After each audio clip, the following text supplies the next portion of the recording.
Disitulah kita melihat bahwa Abraham betul-betul mengikuti. Tapi bukan hanya Abraham saja, saudara-saudara. Yang menarik ialah bahwa Ishak sendiri tidak melawan. Ishak tahu bahwa akan ada persembahan. Dan kalau saudara perhatikan baik-baik dalam ceritanya ini, Abraham itu kemudian menyusun akan kayu bakar. Dia membuat mezbah, dia menyusun akan kayu bakar, lalu dia ikat Ishak. Kalau Ishak itu anak yang melawan, dia bisa saja berontak. Karena Ishak ini bukan anak kecil, bukan seorang bayi, tetapi dia sudah belasan tahun. Berarti dia adalah anak muda yang punya kekuatan secara fisik. Tetapi yang terjadi ialah bahwa Ishak pun juga turut. Dia sudah terikat di atas mezbah, kayu sudah tersusun, pisau sudah diangkat, tetapi Ishak tidak mengatakan, jangan. Tidak. Dia turut. Artinya bahwa keluarga ini adalah keluarga yang berakar dari firman Tuhan, keluarga yang telah mengenal firman Tuhan. Ini adalah suatu peristiwa yang luar biasa yang tidak bicara tentang Abraham sendiri, tapi ini bicara tentang keluarga itu. Iman daripada keluarga ini. Itu berarti bahwa seorang bapa telah sukses mentransfer, memberikan akan iman, memberikan akan ilmu, memberikan akan pengetahuan tentang siapa Allah itu kepada anaknya. Itu berarti sama dengan hari ini.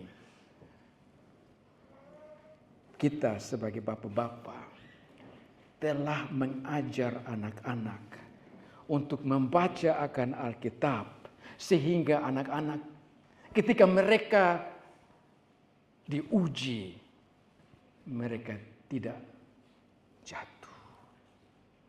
Karena mereka telah diajar dengan baik, mereka telah bertumbuh. Maka itu penting bagi anak-anak untuk yang masih kecil ikut akan sekolah minggu, Rabu Ceria. Remaja ikut klub remaja, katekisasi, belajar di katekisasi. Dan semua kelompok-kelompok pemahaman Alkitab kita belajar. Apalagi dalam gereja seperti ini.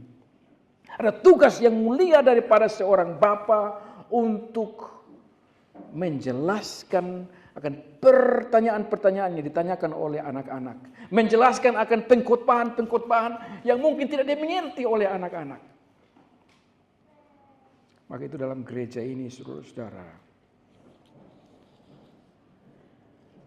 kita tidak memisahkan anak-anak dengan orang tua.